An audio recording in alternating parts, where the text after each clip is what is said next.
இனிய மதிய வணக்கம். நான் வேலூர் மாவட்டம் கட்படியில் இருந்து சந்திரசேகர் பேசுகிறேன்.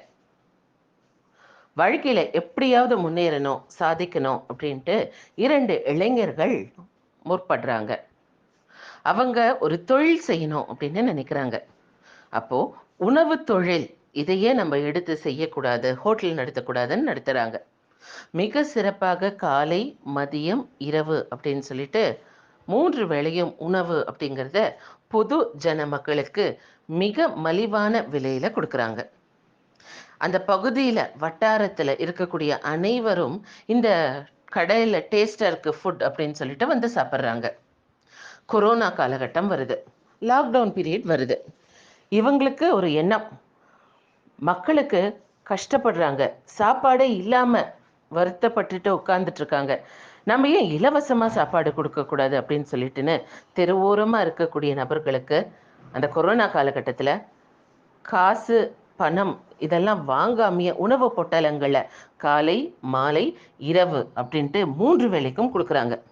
இவங்களுடைய அந்த தொண்டை பார்த்து அந்த ஏரியாவில் இருக்கக்கூடிய மக்கள் எல்லாருமே மெய்சிலுக்கிறாங்க. இவங்க செய்யக்கூடிய அந்த நல்ல செய்தியானது நாளிதழில் வரணுங்கிற ஒரு நோக்கில் அந்த பேட்டி காணக்கூடிய அந்த நாளிதழ் உடைய நிர்வாகி கிட்ட கேள்வி கேட்கும் போது ஏன் இப்படி அப்படிங்கும் பொழுது சொல்கிறாங்க, உணவு தொழில் ஒரு தெய்வீக தொழில்.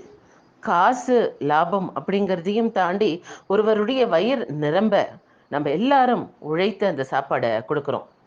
மக்கள் எல்லாருமே தரமான உயர்வு சாப்பிடணும் தான் எங்களுடைய எண்ணம். மனுஷனுக்கு வருமானம் இல்லை அப்படின்னா வயிற்றுக்கு தெரியுமா? பட்டினியால் வாடுவாங்க மக்கள். அதனால தான் மக்களுக்கு சப்போர்ட் பண்ணோன்னு நாங்கள் இந்த உணவை இலவசமாக கொடுத்தோம் 2 மாதங்களுக்கு அப்படின்ட்டு அவர் சொன்னார். அவங்களுக்கு மிகப்பெரிய பாராட்டு அப்படிங்கிறதும் கிடைச்சிது. இதுலேருந்து என்ன விஷயம் தெரிஞ்சுக்க முடியுது?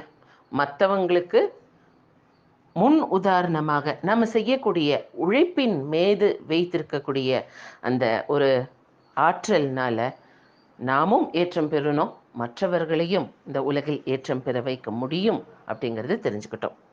வாய்ப்புக்கு மிக்க நன்றி. வணக்கம். வேலூர் சந்திரசேகர்.